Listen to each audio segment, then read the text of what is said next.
2014 live-action Ninja Turtle movie is without a doubt the worst movie ever based on the Turtles in general. It has no heart, was made without any effort and without any care for the franchise. It's an insult to anyone that's ever been a fan of the Turtles. And I have to speak out loud when I'm typing on my computer. Once I heard that Michael Bay was involved in this production, I already had a bad feeling. They even had to cast William Fichtner as the Shredder originally before they went back and refilmed. Now? I could hear you all the way in the living room. This horrible Ninja Turtle movie. There are people on this forum that actually like the movie. Yes, the new one. They actually like this. This is old news, Mark. Just give it up. Let it go. Let it go. I am not letting this go. This is the worst. This is an insult. It wasn't that bad, Mark. Just they learned talking about it. Martial arts from a crappy random ass book they found. I'll give you that one. That wasn't that bad. I was going into the theater like it's gonna be crap, but it wasn't that bad. Yeah, well, I think it is. I mean, name one thing, just one thing in that whole movie that wasn't bad. Or anything related to the movie. Let me enter my bucket of epicness. Look, they brought a game. A game based on the movie? Based on the movie. No, most games that are based on movies are horrible. And it is a horrible movie to base it on. And it's only for the 3DS? I mean, it was so bad they didn't even make a Xbox or PS version of it? They go to my magical back pocket and pull out a 3DS. Since when did we have a 3DS? We have a 3DS, folks. Okay. You are the winner of a new 3DS. It's awesome. It's red and black. And it even comes with another game called Animal Crossing. Okay. So I guess I'll check out the stupid game and see how bad this game is. I mean, it's gonna probably be super horrible. Yeah, whatever. Let's play Ninja Turtles, the 3DS version based on the movie. Let's see what this crap is about.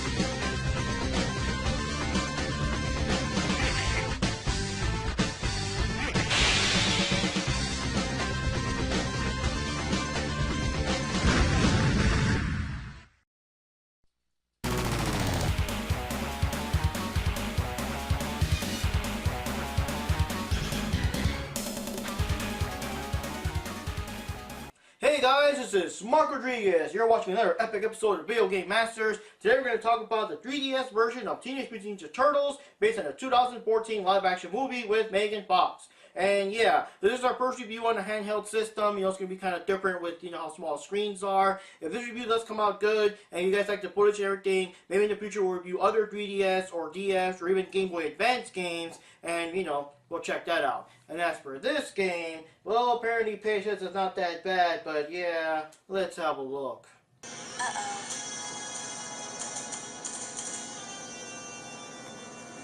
Okay, listen up. Let's try it. Teenage Mutant Ninja Turtles for the 3DS is loosely based on the recently released 2014 live-action movie. The main story has the turtles fight off against foot soldiers, mousers, and weird mutant rat monsters as they try to find Spinner, who has suddenly gone missing, which, as you can tell, has nothing to do with what actually happens in the movie. So basically this game plays out like a whole new adventure while using the movie character designs. You can use all 4 turtles, each armed with their trademark weapons, and you can switch between them at any time. They each have their own individual life bar, so if one turtle's going down, you can kind of switch over to another one to keep going. If any of the turtles dies before you have time to switch to another one, it's instant game over, so be careful. There are 15 stages in this game, and 10 extra hidden ones you can unlock. The levels are designed like a maze, and certain parts are either blocked or behind locked doors. You have to work your way through the levels to find ways to unlock these doors while fighting off several enemies. There's a map on the bottom 3DS screen to indicate where you're going, where the enemies are, and also the location where you have to go to unlock these secret passages. The turtles start with only one button for their main attacks and another one for specific skill that's different for each turtle. As you level up, you can earn more skill points, you can also upgrade the level of damage you can dish out, and you can also learn more special techniques that you can assign to the other buttons. For example, one of Leo's new skills has him toss out poison darts that can hit multiple enemies at once and give them constant damage, and Raph has a powerful shoulder charge attack that can dizzy several enemies at once. Along the way, you can also find crates, boxes, and other things that reveal pizza, points, money to buy items, and items to craft weapons. Yes, you can actually craft more powerful and improved versions of the turtles' weapons, making them dish out more damage. In between levels, you can return to the lair, you can check on your missions and your side missions, and also buy pizza and other healing items. In this game, you can actually stock up on the pizzas and use them to refill your strength whenever you want. There's also challenges to unlock by doing certain things, similar to the Xbox achievements, which earn you more money, more pizza, and more items. The game tosses several kinds of robots and monsters at you, and of course, the foot soldiers. There aren't that many bosses, and surprisingly the Rat King and Slash are actually in this game as bosses. You'll soon find out that Baxter Stockman is also involved, and of course this all leads to the final battle against the Shredder. And what did I think of the game? Well, to be honest, the game wasn't really that bad. And I'm kind of surprised because most of the time all these games that are based on movies are just sloppy slapped together because it's like, who cares? They're going to buy it anyways because they like the movie the game is based on. And the movie this game was based on was already pretty damn bad, I'll tell you that. But the game in itself, though, wasn't as bad as I thought it would be. Despite being based on the movie, this game actually wasn't as bad as I thought it would be. When the story throws in things like having Master Splinter being brainwashed by the Rat King, it actually feels like an all-new TMNT game with nothing to do with the movie except for the character design. It honestly could have been its own thing like TMNT Out of the Shadows was, but I guess Activision just felt the need to make at least one game related to the movie. I do like the new skills you earn in the game, and I also like being able to craft stronger and more powerful weapons, but I can see some people not liking the game so much because it deals more with exploring the stages and working your way around the maze and everything, instead of fighting never-ending waves of foot ninjas. The graphics are alright and the characters look okay, I only wish they were either a little larger or a bit more zoomed in. Plus, a lot of the stages are dark and it makes the details kinda hard to see in the characters. The stages look alright with the great detail they have, though you only get a couple of different kinds. Despite having 15 stages in the game, the mazes are all either sewers, subways, the streets, or science facilities, and the same goes for the extra hidden stages. So even though they're all differently arranged and some of them have different bad guys or bosses, it might feel kind of repetitive after a while. The hidden stages do add more replayability though, and you can continue to replay the earlier stages to restock on items and power-ups.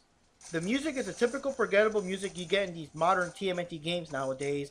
Nothing really stands out too much except for maybe the main theme, but it's not something that's super catchy or unforgettable like what you hear in Turtles in Time and Hyperstone Heist. I don't really remember the movie well enough to know if any of the actual music from the movie is in the game, but I kinda doubt it because it all sounds like typical video game stock music if you ask me. Being a longer game, you get more banter between the turtles here than you do in the movie, and gladly we don't get to see Michelangelo perving all over April throughout the dialogue. It is weird to hear the characters just say short, simple phrases like, check it out, or get ready, while the dialogue you see is different and longer. They should have either gone all out and voiced all the actual dialogue as written out, or just keep it silent. And I also wish we heard the Rat King say more stuff, because he had a cool voice. Interesting. Overall, it's a fun game, and I still had fun playing it. It is a little different from the usual TMNT beat-em-ups, but still very entertaining if you give it a shot. I honestly, though, can't recommend you just blindly buying it. I say rent it first to see what you think. And that's the end of this episode of Video Game Masters. I'm Mark Rodriguez here, and I gotta say, this game isn't that bad. I mean, it's not perfect. Yeah, there's a couple of flaws. It might be a little repetitive, and for people that wanted more action, it might be like not that good. But yeah, I might check it out. This is a rental. I'm actually gonna buy it, and I actually like this game. So does that change your mind about the movie? No, it's still shit.